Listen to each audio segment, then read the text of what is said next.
Welcome on in, Port Patrol. Porpoise Pod here with your 5-3 Porpoise Pod. A little offensive shootout win scheme for your Miami Dolphins as they take out the Detroit Lions 31-27. Alejandro Solana boots on the ground in Detroit as he is in the radio booth right now. What's going on, man? How's the feeling right now? The comeback feels are alive, Tobin. They are alive. I just got done here with the broadcast, and these guys are talking about Tua's best performance, maybe of all time. Hard to argue, man. He was awesome. The receivers were awesome. They needed this. Like we talked about, don't let football, right? Don't let, the Lions here desperate for a win. Owner coming out this week, giving the vote of confidence. They get out to a 14-0 lead. You have an awful turnover. You needed this. This is where you need your offense, your guru, your quarterback to come through for you.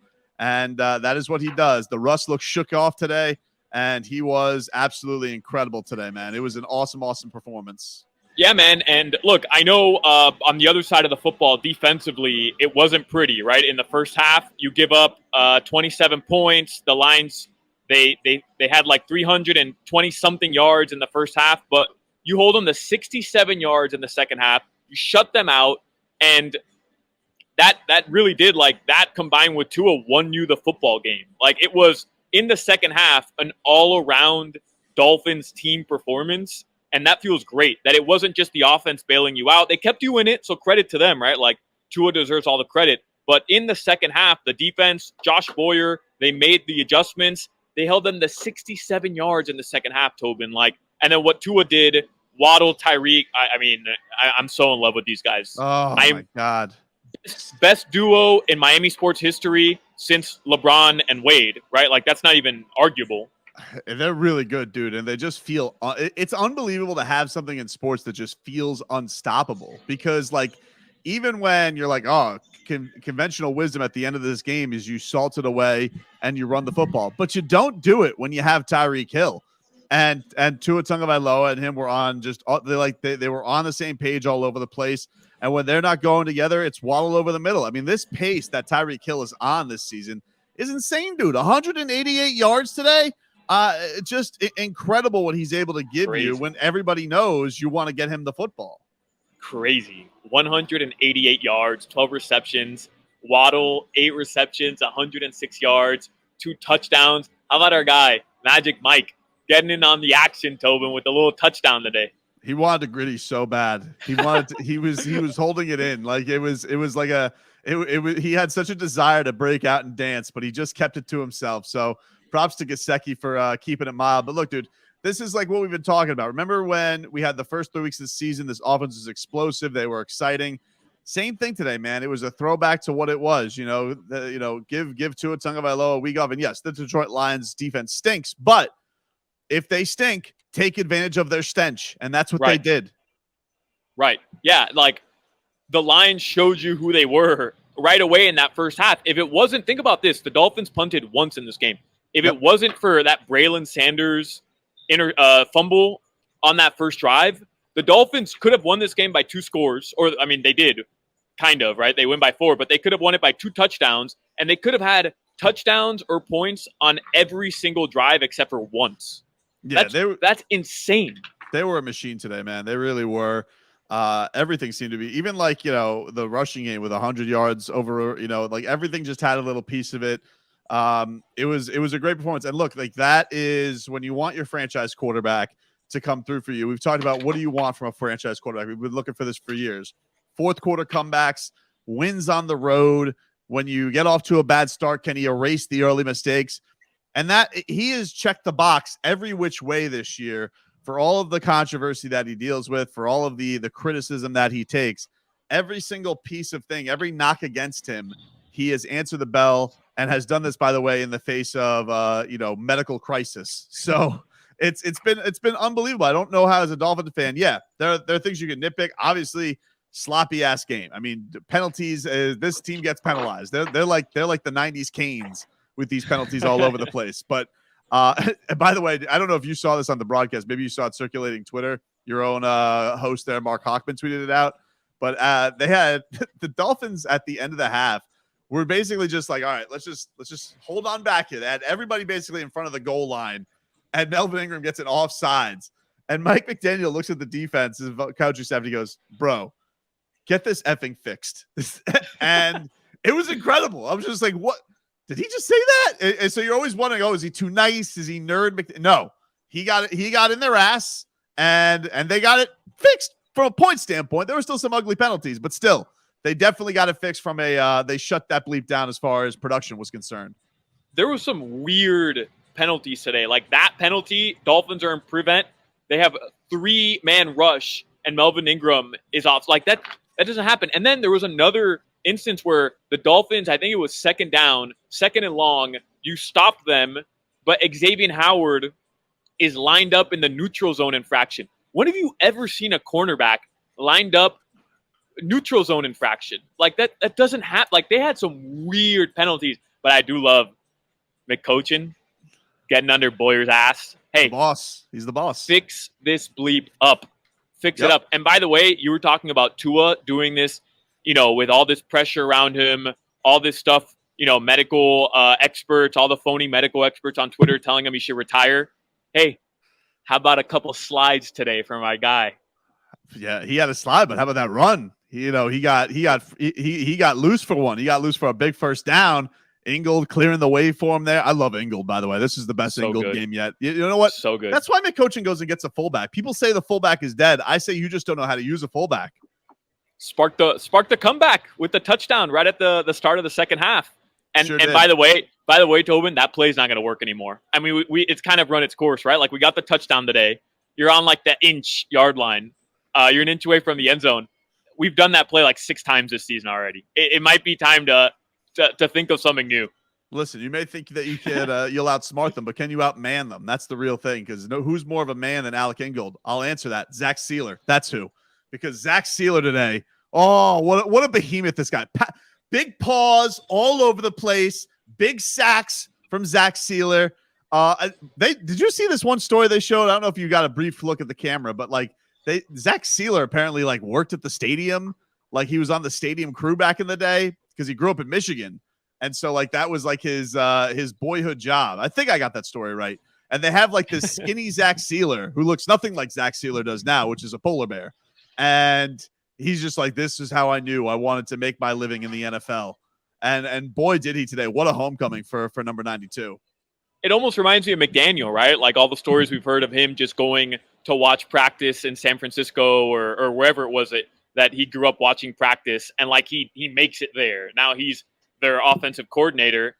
Little Zach Sealer coming out. Hey, the Heat lacking some depth down low. Oh my God. My guy Zach Sealer today swatting everything.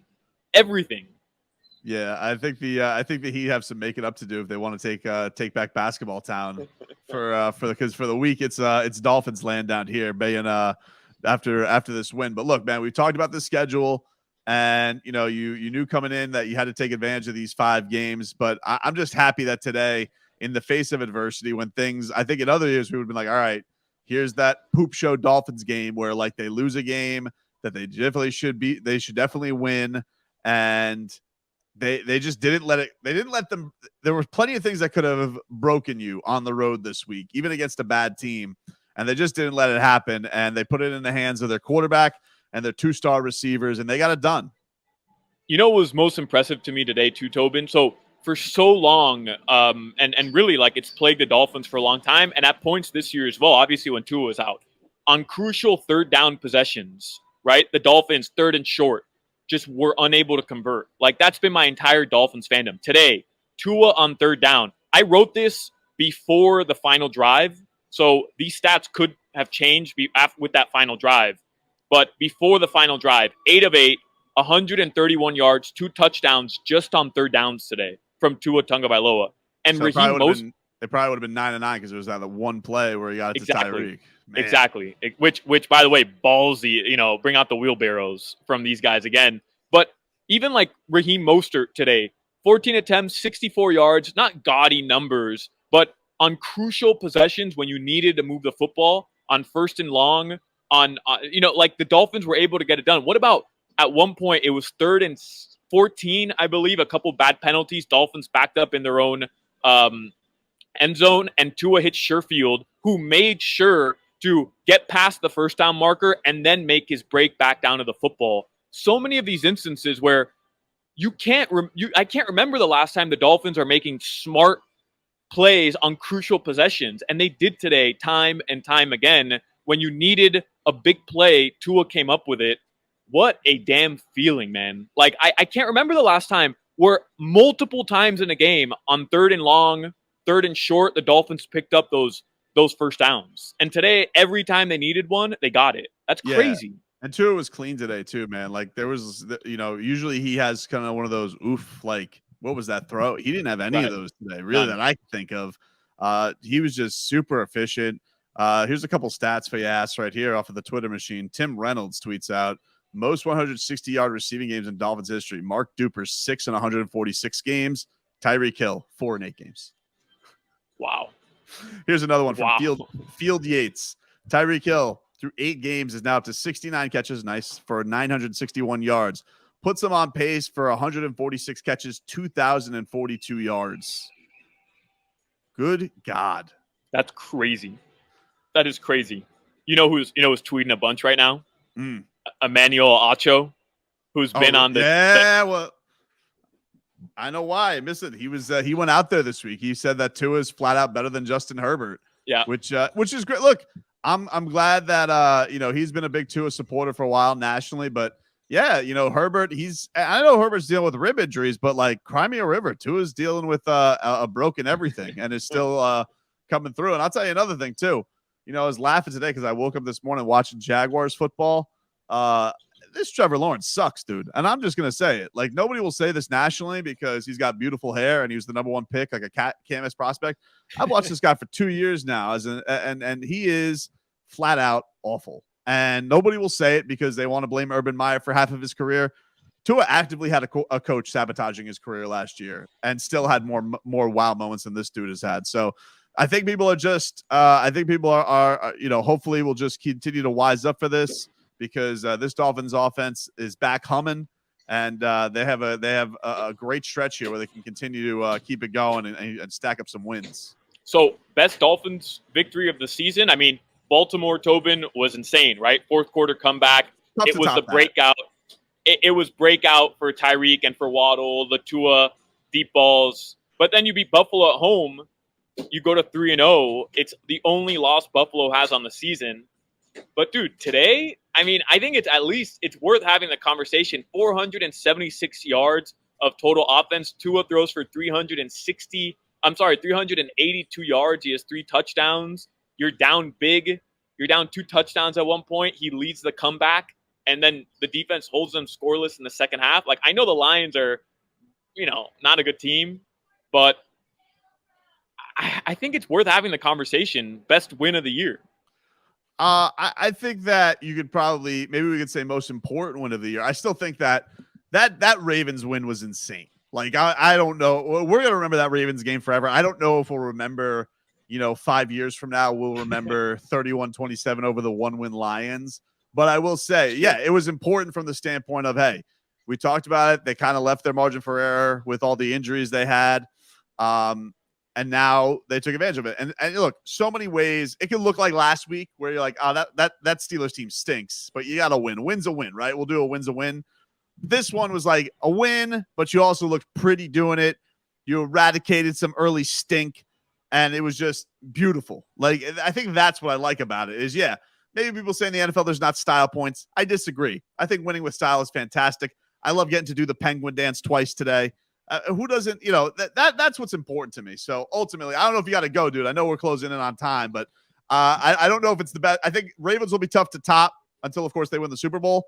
But most important win, I think I put it up there.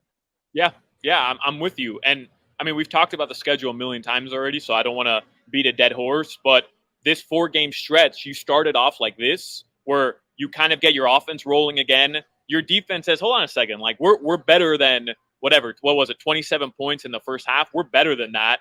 And you get the run game kind of, gaining some momentum here. And Tua's just got to feel like he's got the biggest what in the world right now. Yeah, like absolutely. he's got his 2 guys on each side.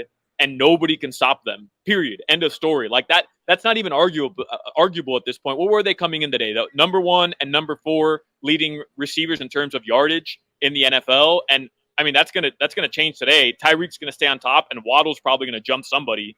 Yeah. And you get Gesicki. You get Gesicki back in the mix. Oh, and Tobin, we didn't even mention it. You got yards and a punt return today from Cedric I know. Wilson. Let's go. That's awesome, dude. Also, Tua, the only quarterback right now in the NFL, the pass rating over 110. Pretty good. Hey, maybe the guy's good. Good. Hope everybody can wake up with that realization on Monday. Maybe Tua Tagovailoa. Good at this football thing. Maybe you guys were all idiots. Maybe not having a coach who actively doesn't want him to see him succeed would benefit him, Tobin. Yep. Maybe. Yeah. Just maybe. Man, I can't wait to watch this Man Camel press conference. I hope he cries. All right, Solana, get to your bus, man. We'll Porpoise pod a little bit later this week, guys. Dolphins, they improve to 5-3 with a big-time win over the Detroit Lions. That's a good one, Port Pod. Happy birthday to you, by the way. The Dolphins got a win for you, baby. Tobin. Tua new birthday dub for Tobin. 3 out of 4 this weekend, man. The Canes did it ugly. The Panthers did it in sensational fashion. The Heat, they lost to the Kings. So I guess they, hey, you can't win them all. You can't.